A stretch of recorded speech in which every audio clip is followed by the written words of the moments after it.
As we've heard of already, there's no shortages of issues, of challenges that the industry faces right now. And what's worked in the past for finished vehicle logistics doesn't necessarily fit and work right now in today's environment. So there's an urgent need to review, rethink, and reimagine the best practices and processes to outsmart the market. Or as one of the panels so aptly put, getting done.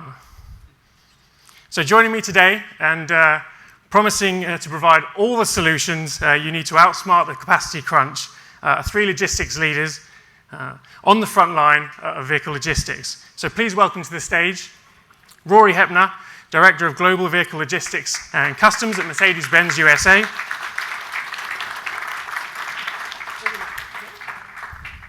It's a lucky dip. Trent Broberg, CEO of ACERTUS.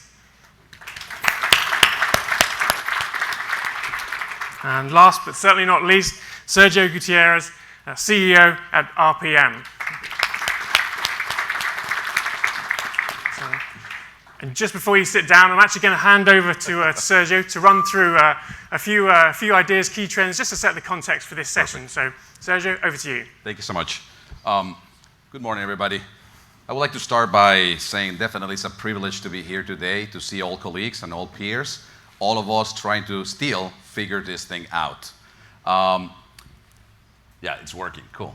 So, while the world have changed tremendously after these almost 2 years of pandemic events, looks like, unfortunately, we are still talking about the issues versus the solutions.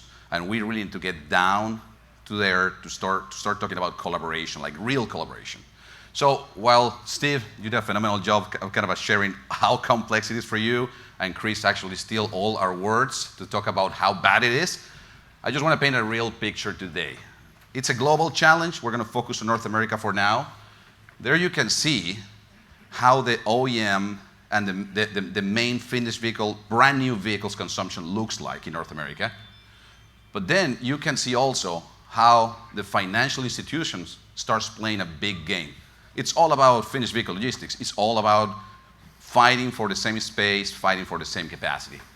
Then on top of that, you have all the remarketing companies trying as well to fight for survival, looking for how do I move my vehicle, how do I get it, how do I put it in the ultimate customer's hands.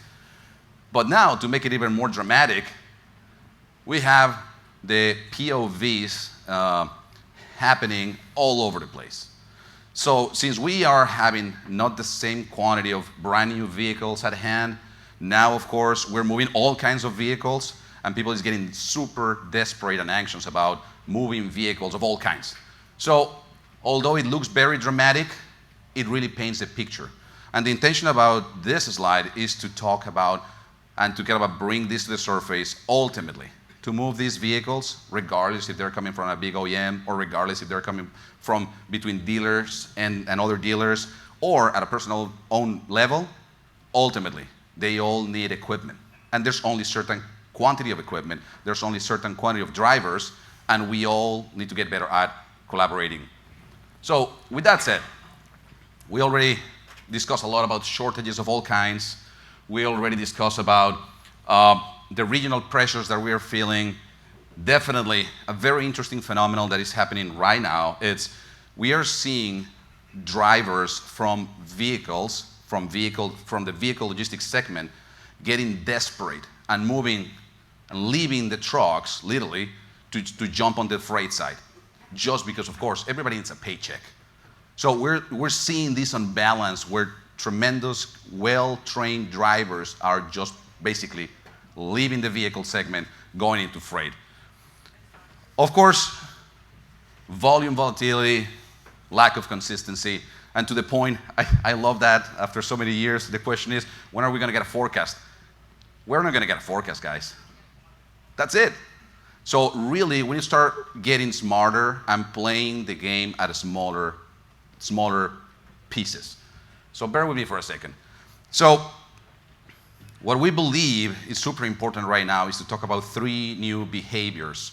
And by behaviors, I really mean the way we conduct our business needs to change in order for us collectively to be able to do better when volumes comes back, when we all are competing against each other again, and when we are ready to continue moving forward. So we need to focus on finding the right capacity for each need. We can no longer just wait for a certain type of car hauler versus the other equipment that is available that actually can help you guys, all of you, to keep things in motion. Definitely, we need to get very comfortable about having two-way conversations. The rate is no longer the major or the most important currency right now. It is about, I have this many vehicles, how can I move them right away? We cannot wait any longer to build big batches of vehicles to be put out there in the market. Precision, yes, you mentioned that, Steve. Precision versus big forecasts, big estimations. It's time for us to really get granular and just let the vehicles flow. Flexibility. We have talked about this tremendously, and it's really important that we all collectively put our guard down and let the system and the needs to take over ownership on this. We have, as I said, to welcome unconventional equipment. It sounds interesting, but we have to focus now into standardizing that capacity instead of saying, oh, that's not the conventional way. That's not the right equipment. Let's better focus collectively on making it standard so it satisfies the needs of every customer, and let's use it. Let's also focus on creating smart loops. And to create smart loops, interesting thing is that we all need to share the data, and we need to see it at a bigger level, at a higher level. If I take my only vision and I focus on my production, the company that's behind me, I can see only this much. But if I start sharing with all the capacity providers, with all the peers that we have in here, and we start getting comfortable with, okay, what are you empty? Where are you going deadhead? What do you need to take our drivers, your trucks, back to our region? If we get comfortable in doing that, definitely we collectively will be better equipped to challenge or to address the challenge when the volumes come back. Collaboration. And I want to put a little pause on this picture. From now on, we all are responsible for this ugly picture. If we see an empty truck like this one, we all are responsibly or collectively failing. We have to maximize equipment. And this is a very touchy subject. Do we really see us combining or co-loading brands? I think it's always been the challenge. It's always been the paradigm. No, I cannot see my vehicle with your vehicle because then I don't sell the car. Truthfully, we don't sell cars because how they look in a truck. We sell cars because how rapidly they get to the customer that loves the specs that we all are taking care of. So with that said, collaboration needs to be open or look like more opening environment where we see capacity providers equally, so we take the advantage of it. We need to establish new partners, new relationships, divide into smaller pieces. We need to start getting comfortable and sharing equipment. And the interesting thing on that note is that before getting here to talk to you guys, the conversation already started. We all, the capacity providers, are talking about how can I help you, how can you help me? Ultimately, we can try to fulfill our needs in smaller pieces and still fail. But instead, if we collectively work together, we can actually move these vehicles in a faster way. And definitely, digitalisation, transparency, all the right utilization of technology is key. Right now, the industry is inundated with service providers that provides all kinds of visibility. And the most interesting thing is that while we all are trying to say, hey, my technology is better, my technology is smarter, reality is that that doesn't matter. What matters the most is how do we combine efforts? How do we create a funnel that allows every piece of technology to bring visibility to the surface? Because ultimately, what we need is, again, to move these cars.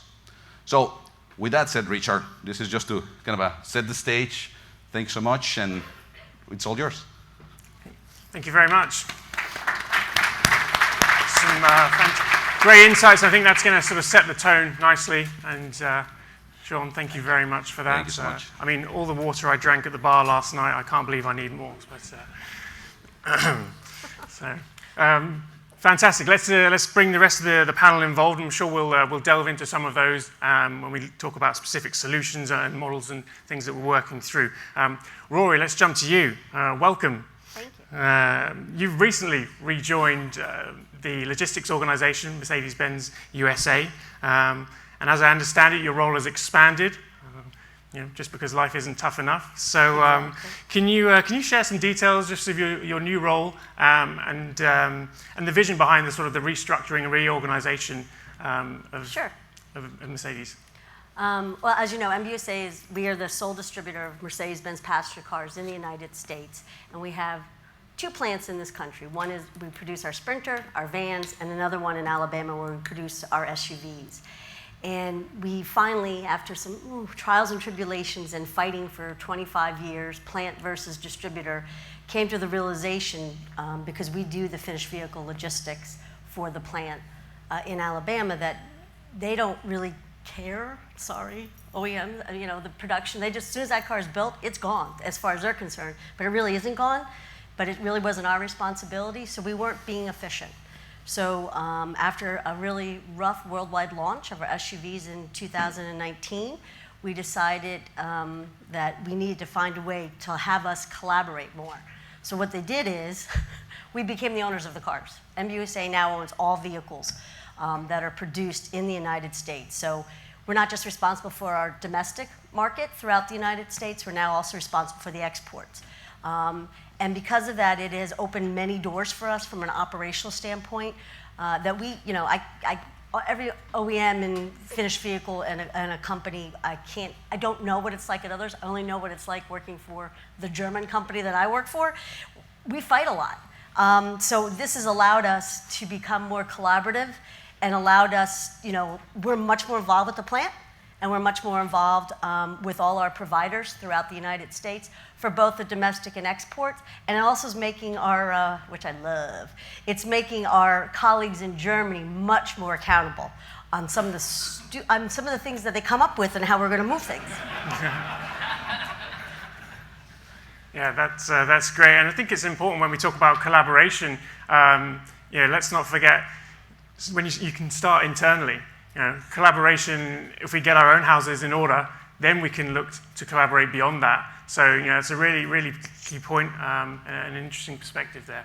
I do think you need internal collaboration before you can start to work with your partners, because you'll be defeated in the sense that you're not getting the right support within your own organization. So I'm much more optimistic than I was before we owned everything in the United States. Yeah, and I love the fact that you're being optimistic. You talk about this expansion, this restructure, opening doors, opportunities. You haven't said the word, I've got more headaches, I have more work to do. So it's a really positive outlook that it's not a burden. There is that opportunity that's kind of growing as a result of this. Trent, welcome to the stage. Thanks for joining us. Thanks for having me, Richard. So I think, from your perspective, let's shift right from the OEM side to the other side of things. How have the expectations of your customers kind of changed over the past year or so? Yeah, so I've spent about 20 years in the freight side of the business, and then just most recently came into the automotive logistics side. And what I see is a very analogous situation with the customer sets, right? There's a big evolution here with digital technology, digitization. Sergio talked a little bit about collaboration. I take a little contrarian approach to his concepts where, I think in a utopian world, obviously people need to collaborate, and if we all collaborated and we knew where every vehicle was, we could maximize utility on the vehicles out there. It's estimated that about 35% of the Class 8 trucks on the road are deadheading. They're hauling what you'd call in the freight world sailboat fuel, right? And the more that we can understand the capacity needs and the capacity requirements, it allows us as logistics providers to provide that back to customers. So there's an element of collaboration that happens there, but I think You know, I'd say the majority of us in this room are capitalists at heart, which means we are intrinsically motivated to our own entities, our own brands, and we will continue to focus on that. So it's our ability to then shift that mindset to say, yes, there is some external collaboration internally. We've got to change that. But now with like I mentioned, the digitization, and then going upstream into the customer segments with EV adoption, you know, most of the OEMs I've talked to, and many of you in the room that I've met, are looking back at how do we execute on EV strategies? How do we execute on subscription models? How do we get a reverse logistics component, or how do I land a car in a driveway with the experience that, you know, somebody like Mercedes would expect, you know, at that driveway. So, you know, those are the kind of complex problems we're trying to solve in a hub and spoke fashion, because, you know, the consolidation and deconsolidation of VINs is obviously where we all need to be, because it maximizes utility, and carriers are just as much of a customer as OEMs. So I think that's kind of a theme that we're driving towards today. Yeah, excellent. And in terms of adapting your own operations, you know, is it more of a push or a pull from kind of your perspective? Are you having to provide the solutions for your customers kind of before they've even thought of it, what their problems are, or are they coming to you saying, we need you to adapt? It's a pull strategy, I'd say, for the most part. It's probably a Pareto principle 80-20 rule right now, but I think it's a pull strategy because it's an emerging time right now where the days of 9 cars are waning a little bit. I don't want to, obviously they'll always be there, and obviously that maximizes throughput through a supply chain, but okay, well, like those situations, whether it be EVs or e-commerce platforms, we do a lot not just in the OEM but on the remarketing side, and you know, they're trying to figure out how these onesie twosie pickups and deliveries will happen, and I think that's obviously emerging in the OEM space. So we've got a hub and spoke model that just so happens to be there, I guess, out of luck from FMC business that we've acquired over time, and we're adapting that into more of a strategy for the OEMs and remarketing channels. Yeah, great. Let's delve into some of the challenges that we all know and dare I say love, that keeps us here, keeps us sane and up at night. You know, referring to sort of some of the slides that we kind of went through, and you know, let's delve into some of the actions and actually kind of solutions to get around with these things. You know, how do we really kind of get to the crux? And you know, Sergio, I'll kind of start with you on some of these things. So you know, we can pick any kind of topic, whether it be driver shortages, low inventory. You know, what are the sort of the real actions that we're taking that I promise this audience? Absolutely. Thank you, Richard. Well, one of the things that at least we're doing in order to really take action is to maximize the utilization of the different capacity that is out there. Mm-hmm. So certainly the so-called wedge truck is becoming super efficient, becoming super flexible. Definitely, it's a mindset shift, because of course you may think by moving 3 vehicles you are definitely not reaching all the full potential.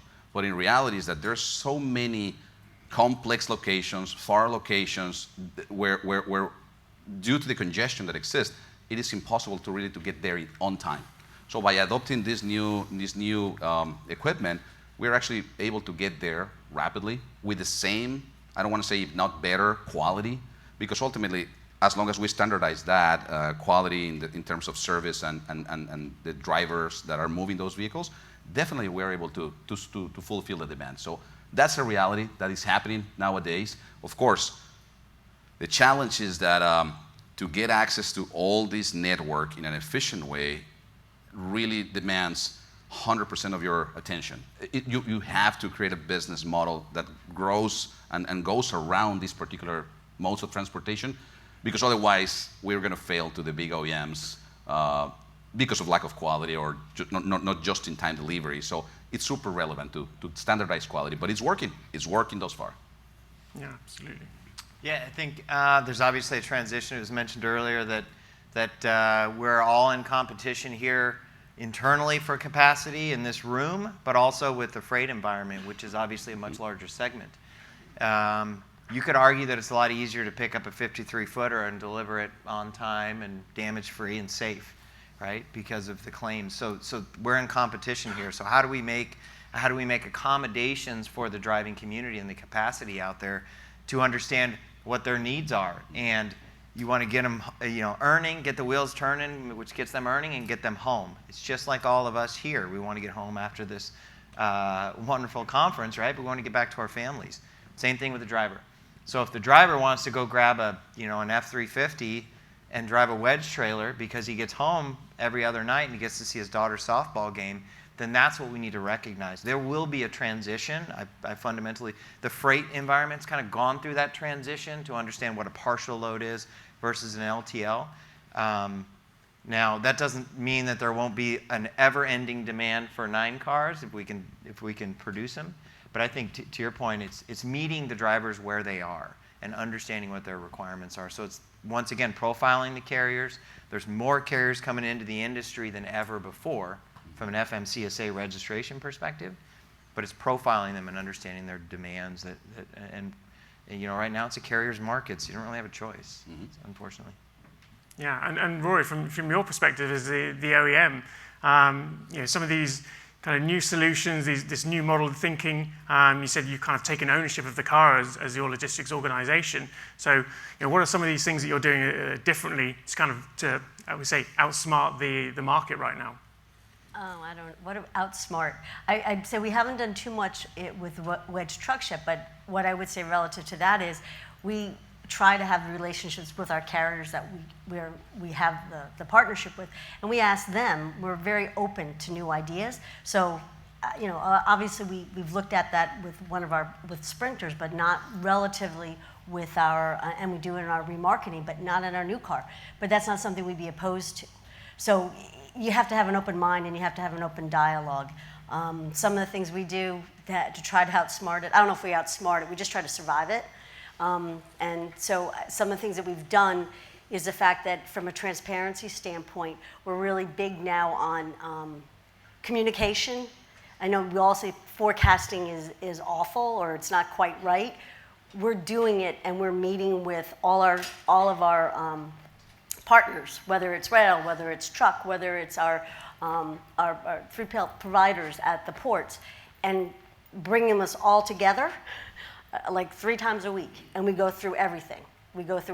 So everybody understands the challenge. It's kind of like a whack-a-mole, because right now maybe rail is tough, or maybe we have trouble with capacity or service at the port, or maybe we have trouble with the trucks, but we're having trouble because we're holding cars because we're missing parts or we're missing chips.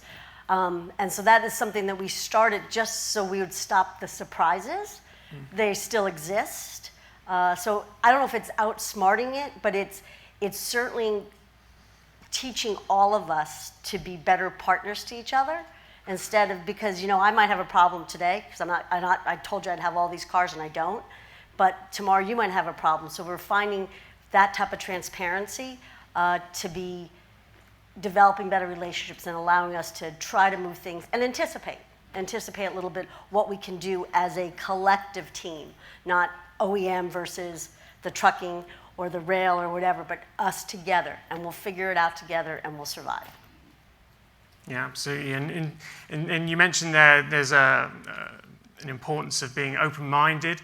I think it's fair to say automotive has been very kind of risk-averse and sticking with the best practice, what we know kind of going forward. Is there now a need, in the current climate, to change that mindset in order to kind of look at different kind of solutions and say this might have been the best practice for X number of years previous, but now we need to shift that model? You could say best practice. I think necessity or what you're dealing with causes you to say maybe that was the best practice, but it's not a best practice anymore. So you have to have an open mind. And I do think, my team that is responsible for it from a finished vehicle logistics, they are open-minded. Right car, right place, right time. We got to move the product. That's our goal. And if it has to be however we have to do it, we're going to do it. And so I think even though there are standards and we have best practices, you have to be flexible and say, okay, that was yesterday. Today, how are we going to do it? And we're getting much better about it. And you gotta have some fun. Really, seriously, you gotta have some fun. I mean, it's just moving metal. That's all it is. It's all moving metal. So that's kind of how we're handling it. Yeah, absolutely. Anything to add? Yeah, I guess the important piece is, as Rory said, is to really get comfortable, with sharing all this data. I think we need to change the mindset, and we're doing this nowadays, where instead of really chasing a load, we're actually sitting with our customers to talk about their issues, their needs, and then we bring their network, the entire network, in order to really make it transparent. So they should know, all the customers should know when are we moving from A to B, B to C, C to D, so they can complement their volume. So it's just about getting comfortable, opening the database, and understand that I'm going to take you from here to here, and then somebody else is going to take it. Ultimately, that capacity will come around. But it's a mindset shift. We all need to get comfortable with this and get comfortable and enjoy the space. Yep.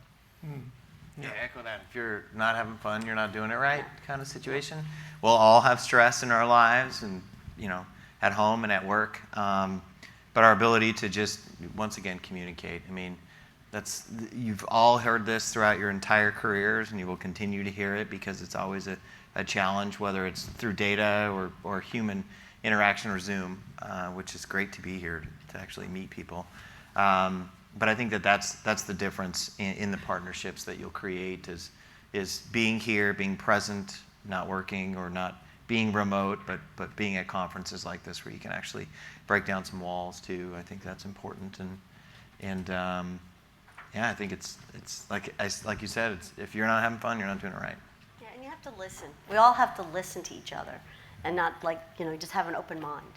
Because somebody might tell you something like, no, I can't do that, but it'll make you think of something else, and then it allows you to find another way to move the vehicles. And I admit our vehicles, they're expensive to move. So that adds an added challenge because, with carriers, that it's expensive. If something gets damaged on one of our cars, that costs a lot of money. And you want to make them want to carry your product, but you also have to recognize that you have to do it in different ways if you want to move it. And it's very competitive out there.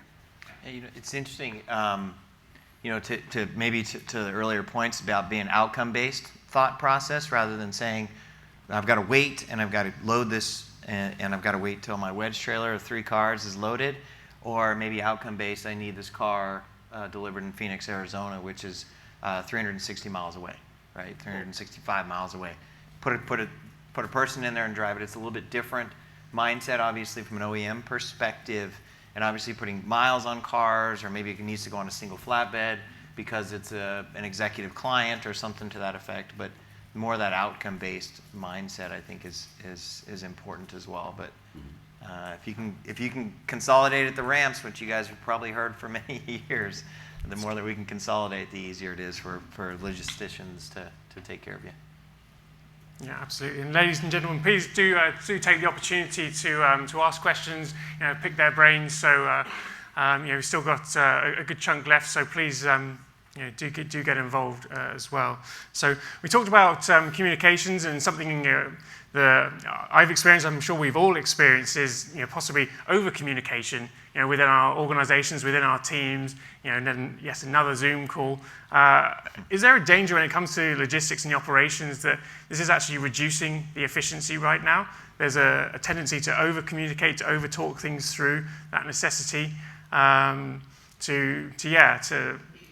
kind of undo the good work that's kind of been put into place with these new solutions and ideas. Oh, me? Oh, I'm a communicator, so yeah, there's probably times that we over-communicate and it might slow things down. But the transparency from the communication is so imperative for what we're doing. I will tell you, the more we communicate, the quicker we're getting at it. Like I hate meetings. I hate meetings, and we have meetings all the time, every day. It's like a vitamin every morning. We have to say, okay, what happened yesterday? How are we going to move this? What are the carriers going to do? What are we going to do okay, that didn't work. But when we do it, because it's getting quicker. It's much quicker than when we first started, because we didn't do that before this pandemic. We really didn't do that. But we now do that at every one of our locations. And some of the things you talked about. I mean, we're doing special things where cars aren't moving, we've got to do something different. We'll find something, but we work with our carriers. We'll go to them and say, hey, we see you're somewhat struggling, or you don't, and they're trying to get drivers in. Everyone's trying to do the right thing, but it's an uphill battle. And we'll talk to them, okay, do you want us to help you try to see if we could find something else to help with the loads that you have? And then we're doing some of the things that you talk about. We will move a car, or we'll move a few cars, just in order to get the product moving. Because the dealers are relentless, just as the customers are. Thank you, Richard. If I can add, I think there will never be enough communication, but I think based on the access to the technology that we have nowadays, I think we all can get even more precise. So we enhance communication when things are needed to be addressed. So for example, out of the 2,000 loads that we move on a daily basis, do we really have to be communicating about the 2,000 loads? Most certainly, even our customers don't need that. Maybe it's just about that 2% of loads that are challenging, like very challenging, that something happens on the road.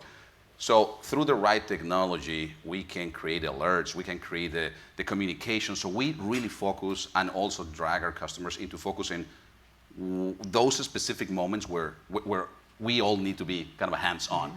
And then the other 98% of the loads, let them go. Let them go. And I think that will create better quality in communication in general. And then we can take even more time to discuss those specific challenges. But definitely it's not through humans anymore. It's certainly about technology. It's about having the right solutions that allows you to really get access to that kind of a issue that you're dealing with, that exception.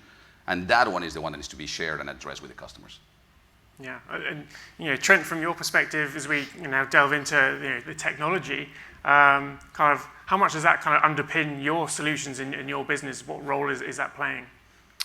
Yeah, I think it's at the core of who we are. I think we've transitioned over to a tech company in a sense that we build a platform for finished vehicle logistics. That seems pragmatic at some point, but the ability to then ingest an order or ingest or feedback, be it APIs or EDIs, status updates and things like that, is a very challenging element when you have hundreds of integrations going on at the same time. And then I'm layering on top of that the multimodal approach, right? Whether it's rail or if it's middle mile, final mile, reverse logistics, drive away, all of these components here. And some of our customers are requiring title and registration in transit. So now you've got an even more flexible or challenging environment to build. But I think that's the solution to what we're trying to get to, is to be able to provide a better product and a more pragmatic or easier solution, because the easiest person to do business with is going to win likely, or will continue to grow, and that's what we're trying to do as an organization and generally as a collective industry. I think that's the underpinning of where we're at and what we're trying to drive to. Yeah, we got a question from the young man at the front. Oh, not quite. Oh, there's an old gentleman at the back, I believe. Okay, so before I ask my question, I asked the panel to keep an open mind. 3 or 4 years ago, Uber moved into the freight realm. They're currently not involved in vehicle logistics. That's right. In an effort to reduce empty miles and short of collaboration across OEs, could that model work for us in vehicle logistics? Yeah, happy to start. I know them very intimately since startup throughout, because my previous life was in freight tech. So pretty familiar with Uber. I think depending on what you're looking at, the Uber freight side of the business is very standard, like you would have a Convoy or a Coyote or C.H. Robinson or somebody like that has come into play. Their bent has always been more driver focused, easiest to do business with.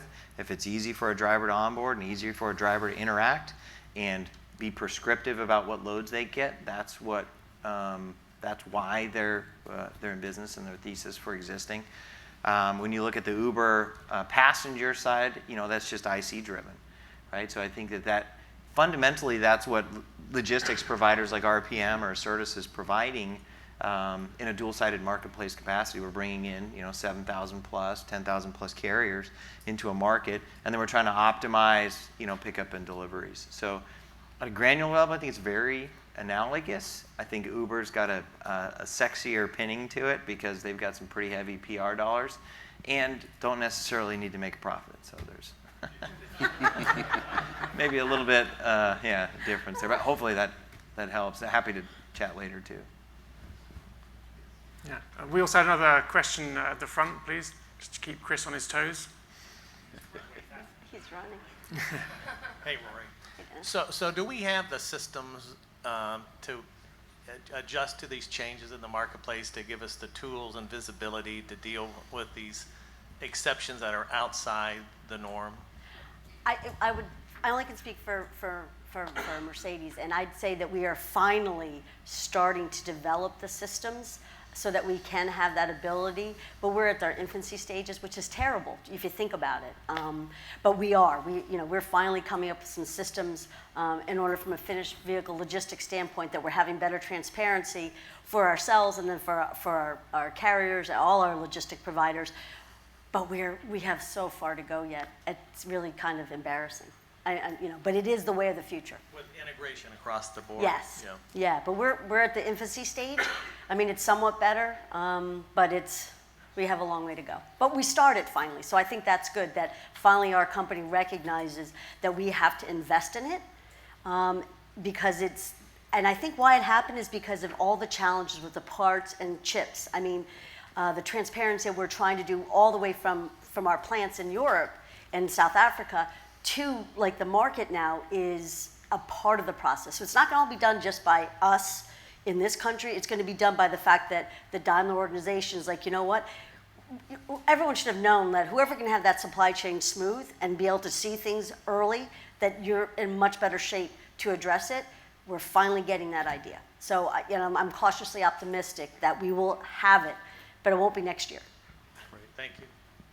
Yeah, great. And Dennis, maybe, sorry, if I can add to the systems component in terms of, or at least from a capacity provider standpoint, what we're seeing is that it's already very challenging to connect with the OEMs and with all the remarketing rental car companies.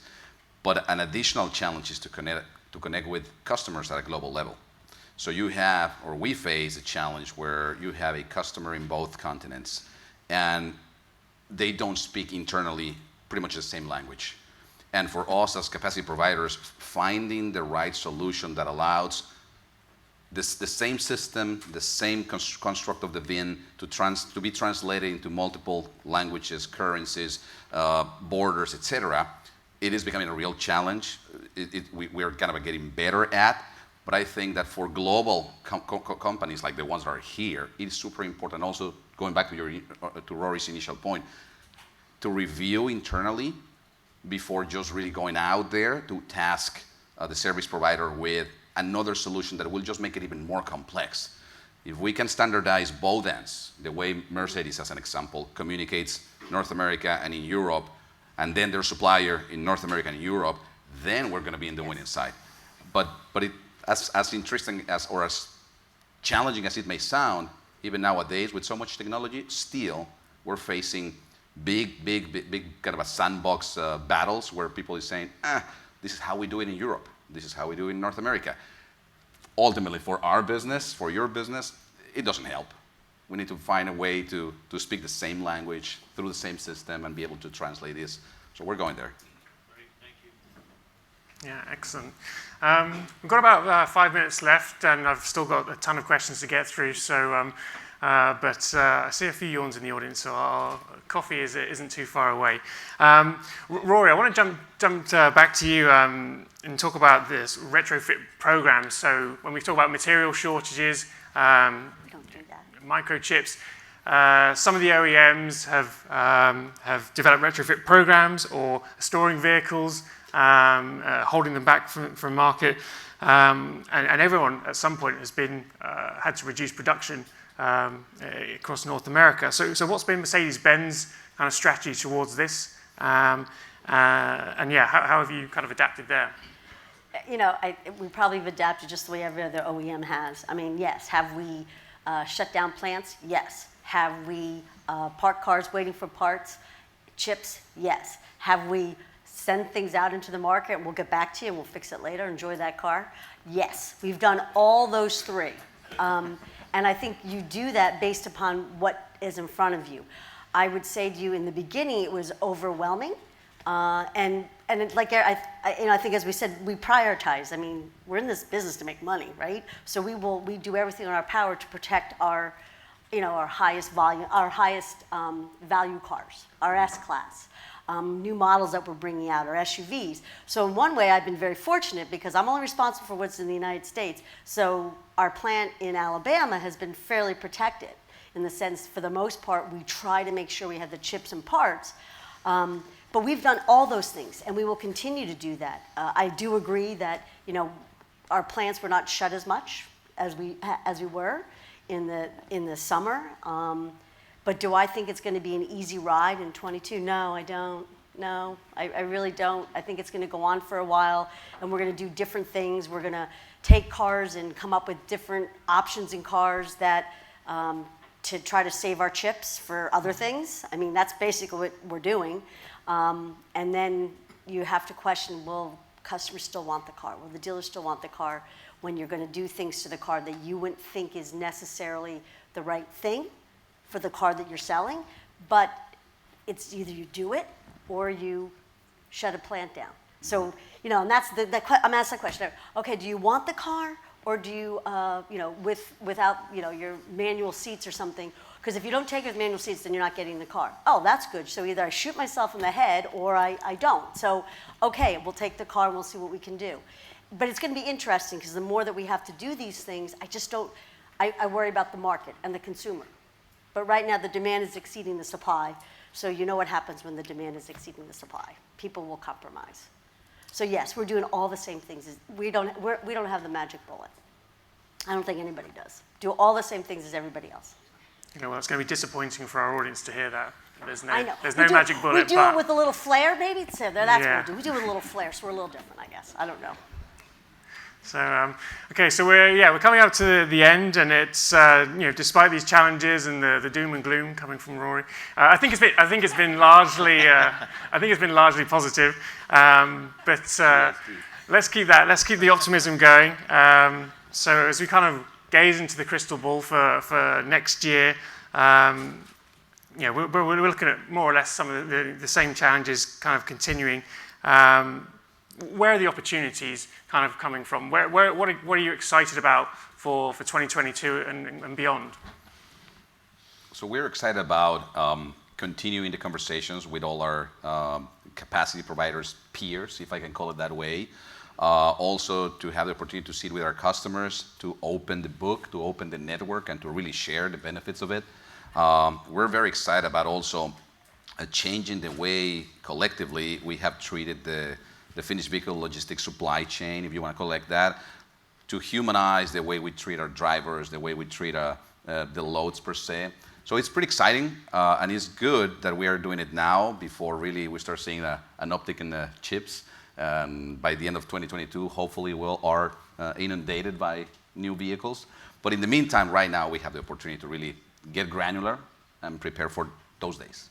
So that's what keeps us going, at least from my perspective. Yeah, Trent. agreed. I think just the opportunity to serve. I think, somebody on the panel in our pre-discussions talked about getting shit done. I won't say who it was, but I'm excited to do that in 2022 because we've got this term that we use internally to just be scrappy. And that's what I'm looking forward to in 2022 because disruptions are going to be here to stay, I suppose. That's the new norm. And the more that we can be scrappy, the more that we can provide for customers and drivers alone and ultimately the industry. So maybe GSD, maybe a T-shirt. I think I just agree. I mean, being scrappy, I'm not doom and gloom at all. I think, I don't know, 4 things happened yesterday. I said, well, this is great. More things to try to figure out. And I think having the bandwidth and giving your teams to be open-minded as well as your carriers, to be open-minded and know that they can come talk to you. That's where I see some exciting stuff happening for us next year. You just have to be willing to roll up your sleeves and give it a shot and be open-minded. So I agree, being scrappy, don't always just think there's one way to do it. And working for a German company, that's really hard. So, but we're trying, so. Yeah, excellent points, and that brings us to a close. So thank you very much to our panel.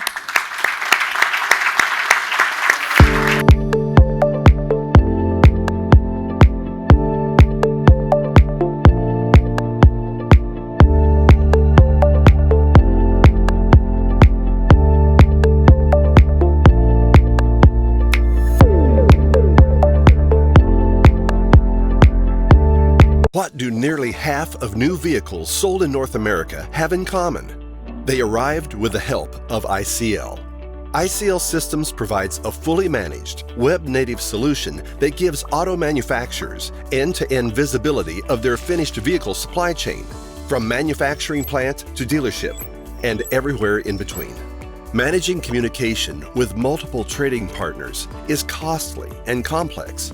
With ICL, OEMs can connect with all of their supply chain partners in one place. Tracking begins when a production order is placed, continues through all modes of transport, and every step along the way, with updates about pre-delivery inspections, dealer trades, dwell time, order status, and more. ETA to final delivery is continuously updated and shared with supply chain partners and stakeholders. And our invoice audit system ensures OEMs pay for the right work, at the right time, at the right rate, to the right vendor. Ready to maximize performance, savings, reliability, and efficiency? Contact ICL today.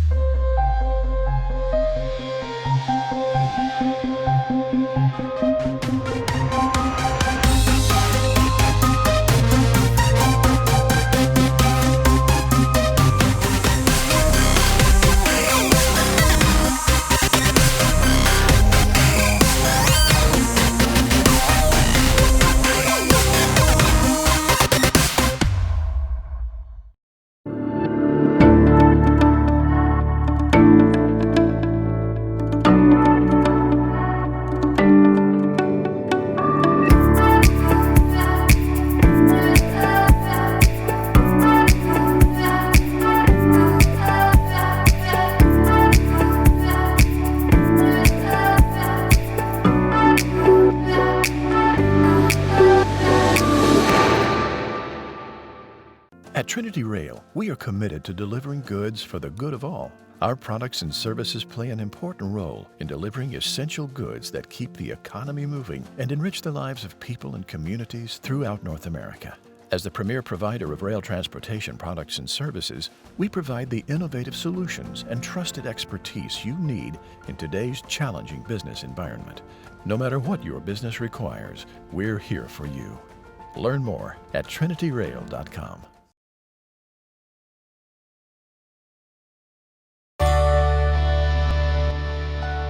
Hyundai Glovis's mission is to make the world better connected by maximizing customer value. Every day, we are making the world an ever smaller place and increasing customer value. Your value chain partner. This is